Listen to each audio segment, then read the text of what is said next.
Sa taong 2026, maraming pagbabago ang paparating sa swerte, sa pera, sa relasyon at sa enerhiya ng ating mga tahanan.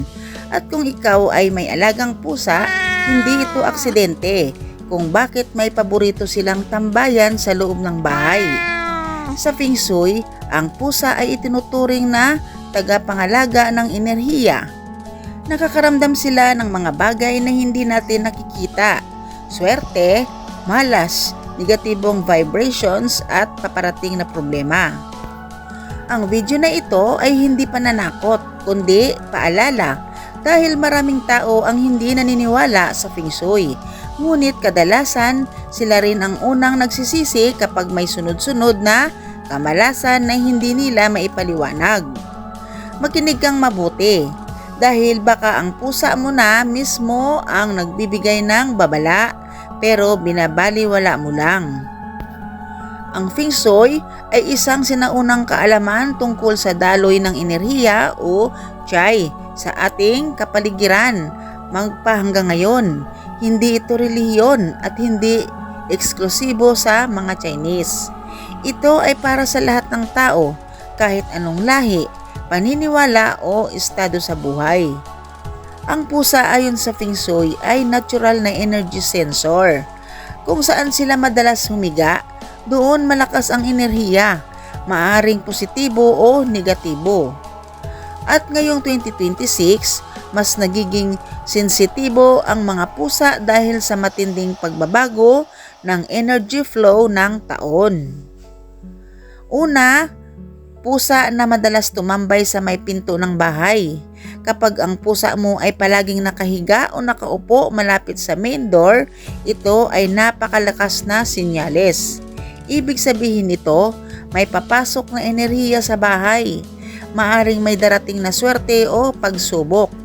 Binabantayan ng pusa ang negatibong energy mula sa labas. Sa 2026, kapag hinayaan mong madumi, magulo o sirang-sira ang pintuan, inaakit mo ang malas. At kung binabaliwala mo ang kilos ng pusa mo rito, huwag kang magtaka kung bigla na lang magkakaroon ng alitan sa pamilya, mawawalan ng pera, o may bigla ang problema na galing sa labas. Marami ang hindi naniniwala rito hanggang maranasan na nila. Pangalawa, pusa na laging nasa sala o living room.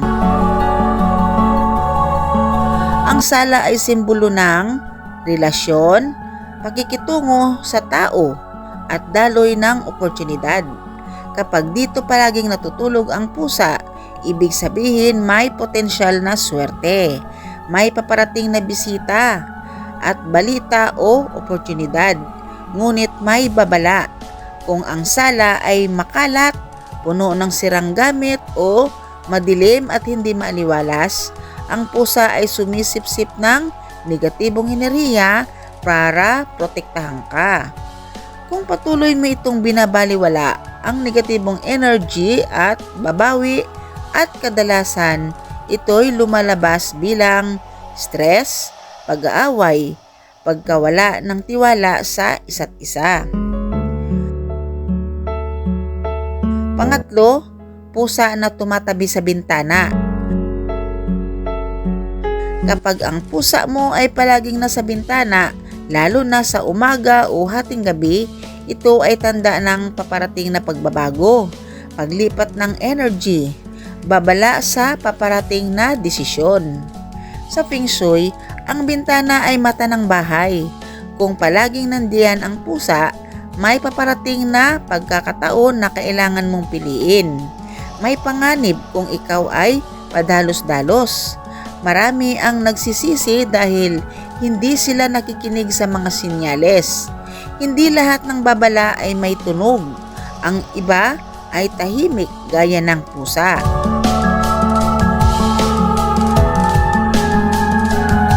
Pangapat, pusa na mahilig sa ilalim ng hapagkainan. Ang hapagkainan ay konektado sa pera, kabuhayan, pagkain at kasaganaan.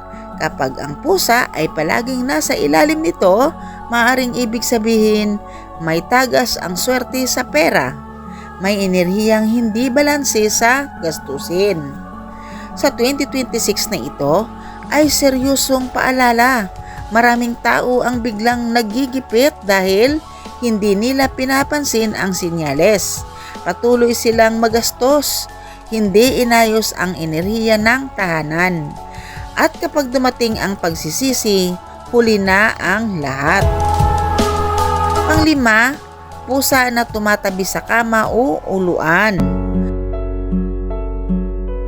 Ito ang isa sa pinakamalakas na sinyales. Kapag ang pusa mo ay natutulog sa tabi ng unan o nasa mismong ulunan, ang ibig sabihin nito ay may negatibong enerhiya sa iyong isipan. May stress, takot o inggit na nakapalibot sa iyo. Pinoprotektahan ka ng pusa habang ikaw ay tulog. Panahon kung kailan pinakamahina ang tao. Kung hindi ka naniniwala rito at patuloy mong binabaliwala, maaring magkaroon ng bangungot, paulit-ulit na malas at unexplained na pagod o lungkot. At saka mo lang sasabihin, sana nakinig na lang ako. Pang-anim ay ang pusa na biglang nagpapalit-palit ng tambayan. Ito ay babala. Ibig sabihin, hindi stable ang energy ng bahay. May paparating na malaking pagbabago. Posibleng may paparating na pagsubok. Sa 2026, ang mga bahay na may magulong energy ay mas mabilis tamaan ng kamalasan. Hindi ito pananakot, ito ay paalala. Paalala sa mga hindi naniniwala. Maraming nagsasabi, hindi naman ako Chinese. Bakit ako maniniwala sa Feng Shui? Mga ka-Clover, ngunit tandaan, ang swerte at malas ay walang pinipiling lahi. Ang enerhiya ay hindi nagtatanong kung naniniwala ka. Kumikilos ito kahit hindi mo tanggap. Kadalasan, ang mga hindi naniniwala ang biglang tinatamaan ng sunod-sunod na problema. Nagtatanong kung bakit sila minamalas at naghahanap ng sagot kapag huli na ang lahat. Maging kami po ay may 3 pusa at lahat po sila ay mga paspin po. At ang isa ay inampun lang namin at ang 2 ay pinulot lang namin sa labas ng aming gate dahil ang pagkaalam namin ay sadya silang iniwan. Pero kapag narinig kong iyak ng iyak, at yun, walang pumapansin kaya di ko matiis dahil iyak ng iyak, ayun, pinupulot ko na lamang at inaalagaan sa bahay hanggang sila ay lumaki. Ito na sila, ang laki na nilang 3. Mga ka-Clover, may isang napakahalagang paalala na madalas hindi binibigyang halaga ng marami. Sa Feng Shui at sa sinaunang paniniwala, mas maswerteng alagaan ang mga pusang inadapt, lalo na ang mga dating stray, pulot sa kalye o galing sa kaawa-awang sitwasyon. Hindi ito dahil sila'y mas maganda o mas mahalaga kaysa sa may lahi, kundi dahil sa enerhiyang dala nila. Ang pusang galing sa hirap ay nakaligtas, nakaranas sila ng gutom, lamig at panganib, kaya ang kanilang enerhiya ay matibay, malinis at puno ng survival chai. Kapag ikaw ay nag-adapt ng pusang walang tahanan, binabago mo ang kapalaran ng isang buhay. At ayon sa Feng Shui, ano mang gawain may awa at kabutihan ay bumabalik bilang swerte at protection sa tahanan. Ang mga pusang ito ay mas sensitibo sa negatibong energy, masipag magbantay ng bahay, mas malakas sumipsip ng malas at inggit. Hindi aksidente kung bakit maraming tahanan na may adapted na pusa. Ang unti-unting umaayos ang buhay, nawawala ang bigat ng pakiramdam sa loob ng bahay. Nagkakaroon ng tahimik at payapang tulog ang mga nakatira. Ngunit may babala rito. Kapag inadapt mo ang isang pusang galing sa kalye, tapos hindi mo alagaan ng maayos, sasaktan o pababayaan, o itataboy kapag may problema, ayon sa Feng Shui, ang enerhiyang iyon ay bumabalik ng mas mabigat. Dahil ang pusang minsang iniligtas ay nagiging saksi sa iyong konsensya. Maraming hindi naniniwala rito hanggang maranasan nila ang biglang pagbaliktad ng swerte. Hindi maipaliwanag na problema at sunod-sunod na kamalasan sa bahay. Hindi rin ito sumpa, ito ay balik enerhiya. Ngayong 2026, ang pag-aalaga sa pusa o stray cat ay hindi lang pagtulong sa hayop, ito ay pag-aayos ng daloy ng kapalaran sa iyong tahanan. Kung kaya mong tumulong, gawin mo. Dahil ang kabutihang ginawa sa nilalang na walang boses ay pinakamalakas na anyo ng swerte. At tandaan, ang mga pusang minsang itinaboy ng mundo, kapag tinanggap mo, ay nagiging pinakatapat na bantay ng iyong tahanan at kapalaran. Huwag mong hintayin ang araw na ikaw ang mangangailangan ng awa bago mo maintindihan ang halaga nito. Naku po, totoong-totoo po yan mga ka-Clover, dahil naranasan ko na po ang makarma ng dahil sa 2 pusa na alaga namin noon na iniligaw ko. Dahil doon, sunod-sunod na kamalasan ang nangyari sa buhay ng pamilya ko.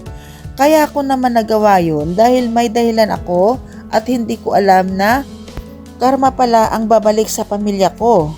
Ang buong istorya nito ay nasa video kong dati last year pa po dito sa channel na ito.